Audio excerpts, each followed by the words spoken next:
Flour, bread, and milk surging by double digits in 2022. Chicken, coffee, and fruits and veggies shrinking shoppers' wallets too. It's eggs that are serving the biggest blow to budgets. The national average for a dozen more than doubling in cost from 2021. Yep, that's right. So many of us know how that impact has hit us. And the thing is last month, well, Senator Elizabeth Warren and also Representative Katie Porter, they band together to ask some questions on paper. They hit up Cal-Maine, the #1 producer of eggs, and other major egg suppliers asking, hey, what happened here? American families working to put food on the table deserve to know whether the increased prices they're paying for eggs represent a legitimate response to reduce supply or out of control corporate greed. That is a damn good question, and now we got the answer. Well, this per CNN, it wasn't a matter of scarcity, by the way, it was great. Cal-Maine Foods, the largest egg producer in the United States, reported revenue doubled and profits surged 718% last quarter because of sharply higher egg prices. The company, which controls about 20% of the US egg market, according to Reuters, said its average selling price for a dozen eggs in the quarter ending February 25th was $3.30, more than double the average of $1.61 a year earlier. Despite the higher prices, the total number of eggs it sold up 1%. So its overall revenue rose 109% to what is that, nearly $1 billion? I don't count well, but I know that's money.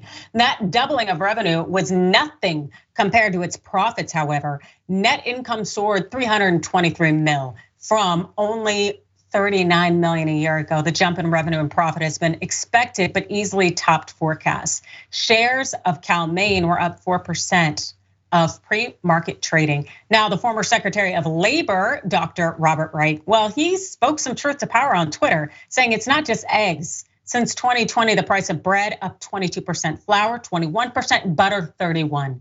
Meanwhile, food giant Cargill saw its profit double to a record 6.7 billion. Follow the money and the story's clear. Food corporations are using inflation to cover up jacking up prices. You're damn right they are. They are pocketing it, taking it home, and I know they ain't giving it back to their employees. This is absolutely disgusting. And the thing is that it's hitting us hard in our pockets as we the people, and yet because those in power really love to serve capitalism, it's perfectly fine. Or I should actually say what, corporatism? Because that seems to be who they're backing. AB? Yeah, it's frustrating that everything is getting jacked up except for the salaries for employees. The hardworking people who even make these things happen and the people that you depend on to purchase the food. But yet if someone can't afford food and maybe they go and take it without paying for it, they're going to jail. And then somebody else is gonna make some money off of that person.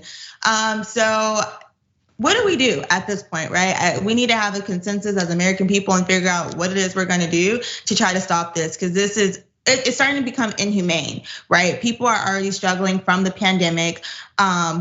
People are just now getting back in terms of the job market and things like that and getting their situations together. We're still fighting about student loans, which a lot of people can't afford to pay for.